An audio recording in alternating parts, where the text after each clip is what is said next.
શું આપણે ક્યારેય શાંતિથી બેસીને વિચાર્યું છે કે આપણો ગીર સોમનાથ જિલ્લો દુનિયા માટે શું છે?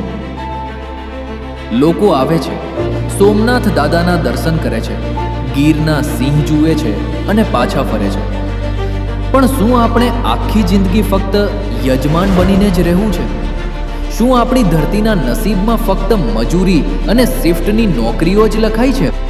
આજે મારે વાત કરવી છે એ 6 તાકાતોની જે ગીર સોમનાથનું હૃદય છે.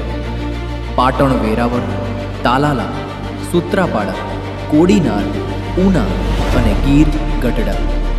આ માત્ર તાલુકા નથી, આ 6 અલગ અલગ તકોના દરવાજા છે જે આપણી રાહ જોઈ રહ્યા છે. ખેતીનો નવો અવતાર, ખેડૂત નહીં બિઝનેસમેન. આપણો કિસાન વર્ષોથી પરસેવો પાડે છે, પણ નફો કોણ લઈ જાય છે? વચેટિયાઓ. પણ હવે જમાનો બદલાયો છે.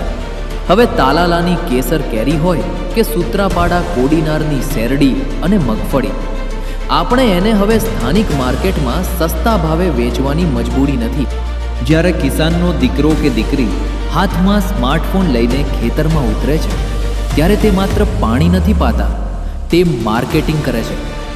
ઇન્ટરનેટનો સાચો ઉપયોગ એ છે કે તમે તમારા ખેતરમાં ઉગતી શેરડી અને મગફળીનું સીધું પેકેજિંગ કરો, પોતાની બ્રેન્ડ બનાવો અને ડિજિટલ પ્લેટફોર્મ દ્વારા તેને મહારાષ્ટ્ર, દિલ્હી કે સીધું લંડન અને દુબઈ એક્સપોર્ટ કરો. જે વસ્તુ તમે અહીં રૂપિયામાં વેચો છો, એ જ વસ્તુ દુનિયાના ખૂણે ખૂણે ડોલરમાં વેચાઈ શકે છે. ટેકનોલોજીએ હવે ખેડૂતને વચેટિયાઓથી આઝાદ કરી દીધો છે. હવે આપણે ખેતી નથી કરવાની, આપણે એગ્રી બિઝનેસ કરવાનો છે. આઈટી અને ટુરિઝમ, ગીરનું નવું સપનું. દુનિયા આજે ગૂગલ અને માઇક્રોસોફ્ટ જેવી મોટી કંપનીઓમાં કામ કરવા માટે બેંગ્લોર કે હૈદરાબાદ દોડે છે. પણ કેમ? જો ઇન્ટરનેટ તમારી પાસે છે તો તમે તાલાલાના આંબાવાડિયામાં બેસીને કે વેરાવળના દરિયા કિનારે બેસીને ગ્લોબલ સોફ્ટવેર કેમ ના બનાવી શકો? આપણો પ્રવાસન ઉદ્યોગ જુઓ. ઉના અને ગીર ગઢડાના જંગલો, કોડીનાર અને સૂત્રાપાડાનો દરિયો. આ કુદરતી સંપત્તિને આપણે માત્ર જોવાની નથી, તેને દુનિયા સામે પ્રેઝન્ટ કરવાની છે. જ્યારે આપણો યુવાન ડિજિટલ માર્કેટિંગ શીખીને ગીરના આ સૌંદર્યને ગ્લોબલ ટુરિઝમ મેપ પર મૂકશે, ત્યારે દુનિયા અહીં કામ કરવા અને ફરવા માટે તલપાપડ થશે. મિત્રો, પરિવર્તન કોઈ નેતાના ભાષણથી કે કોઈ સરકારની યોજનાથી નથી આવતું. બદલાવ ત્યારે આવે છે જ્યારે ગીરનો યુવાન રાત્રે મોડે સુધી જાગીને રીલ્સ જોવાનું છોડીને નવી સ્કિલ શીખે છે. જ્યારે તે લેપટોપ ખોલીને એઆઈ, કોડિંગ કે એક્સપોર્ટ ઇમ્પોર્ટના ક્લાસ ભરે છે. આજે ગીર સોમનાથનો પ્રશ્ન સુવિધાઓનો નથી, આપણો પ્રશ્ન આપણી માનસિકતાનો છે. આપણે માનસિક રીતે ફેક્ટરીના મજૂર બનવું છે કે પોતાના આઈડિયાના માલિક?